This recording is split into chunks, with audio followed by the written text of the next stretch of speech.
Right है, पेट पे थोड़ा मुझे घबराहट सी होती है, तो मेरी अगर बात कांपे या कुछ तो उसके लिए माफ करना। तो अब्बू कह रहे हैं मत बोलो।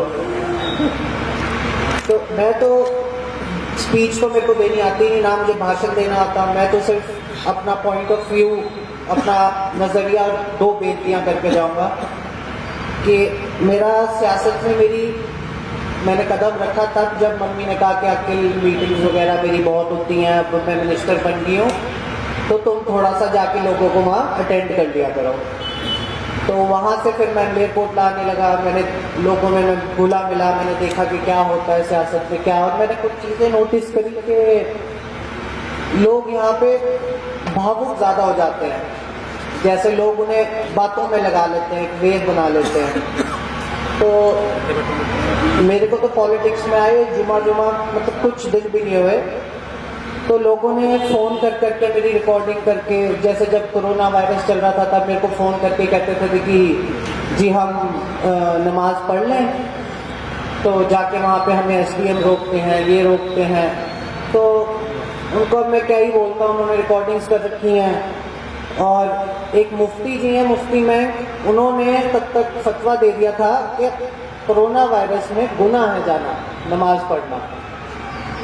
तो मेरे को तो पॉलिटिक्स में इतना ही मैंने देखा है कि लोगों को बातों में लगा लेते हैं, ऐसे लगा लेते हैं। तो मेरे को तो मेरा पॉलिटिक्स में ये हाल है, अगर आपको कोई मेरी रिकॉर्डिंग सुनाए या कुछ सुनाए तो मैं तो पॉलिटिक्स में इतना नया हूँ कि मेरा ऐसा हाल है पॉलिटिक्स में कि अमली तीसरी मंजिल से नीचे गिर जाता है, उसके आसपास लोग इकट्ठे हो जाते हैं, कहते हैं भाई साहब क्या हुआ क्या हुआ, क्या पता नहीं मेरा मतलब होने आया है। तो पॉलिटिक्स में तो मैं बिल्कुल नया आया हूँ। तो मेरी सिर्फ दो बेनतियाँ हैं, एक बेनती कोई रिकॉर्डिंग करे आपको भावुक करे, उसके जाल में नहीं आपने फंसना हो। सिर्फ ऑपोजिशन वाले करते हैं, जो आपको चीज़ें दिखाते हैं कि सड़कें नहीं बनी, ये नहीं हुआ, वो ऑपोजिशन वाले करते हैं। और दूसरी जो मेरी बेनती है वो ये है कि यहाँ पे प्लीज़ मेरे को, जब मैंने फ़ोन अटेंड करने लोगों के शुरू किए, मेरे को बहुत फ़ोन आते थे कि जी मेरी सीवरेज जाम हो गई है, हमारा यहाँ का सीवरेज जाम हो गया है। प्लीज़ हाथ जोड़ के बेनती है, सीवरेज में मत फेंका करो गंद, वो आपको ही दिक्कत देगा। उससे अगर आपके शहर में साफ सफाई रहेगी, इससे हमें कुछ नहीं मिलेगा, उससे वोटों पे भी कुछ नहीं फर्क पड़ेगा, उससे सिर्फ आपको ही फर्क पड़ेगा, आपका शहर साफ रहेगा। हमारी सोच, हम न्यू जनरेशन है, हमारी सोच पढ़े लिखों वाली है। और मैं तो मम्मी से डिसएग्री भी करता था जब पिंडों में सीचेवाल मॉडल लगा, मैंने कहा नहीं, यहाँ पे ओजोनाइजेशन होनी चाहिए।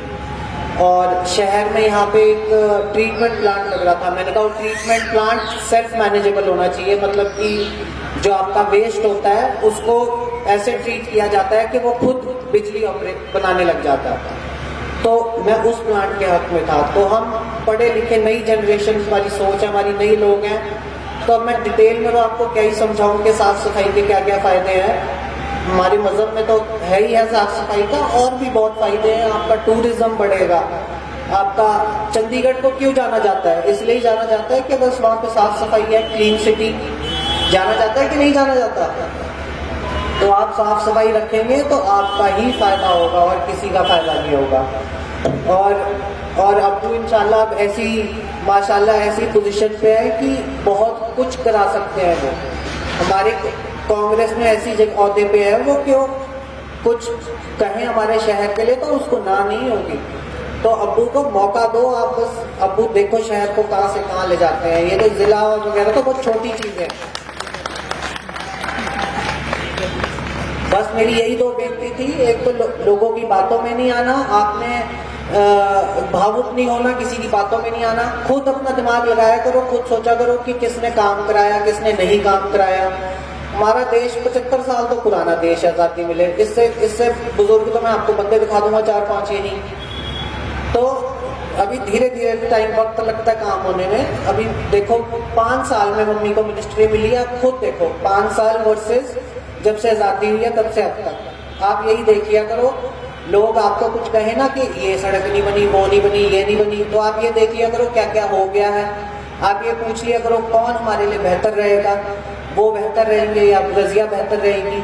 आपको जवाब जवाब खुद ही मिल जाएगा। आप सबको पता है, कुछ बताने की किसी को जरूरत नहीं, सबको पता है कि आज तक जो भी एमएलए रहा है उसमें से सबसे ईमानदार, सबसे काम कराने वाली सोच वाला कौन रहा है। बस इतनी अपील थी मेरी। और साफ सफाई का प्लीज ध्यान रखो। आप साफ सफाई का ध्यान रखोगे, आपको ये सिर्फ तालियां बजाने वाली बातें नहीं है, इसमें आप गौर करना। आप साफ सफाई रखोगे, आपको बस उठा के वो डस्टबिन में फेंकना और कुछ नहीं करना। गाड़ियां तक मम्मी ने चलवा दी हैं, कूड़े उठाने वाली, बड़े बड़े डस्टबिन तक मम्मी ने रखवा दी हैं, तो उसमें फेंको, आपकी मच्छर कम होंगे, बीमारियां कम होंगी और आपको ही फायदा मिलेगा। बहुत बहुत शुक्रिया अखिल, वधिया लग्या। देखो गल पता की है, एड्डी वधिया गल, एड्डी डीप गल की है।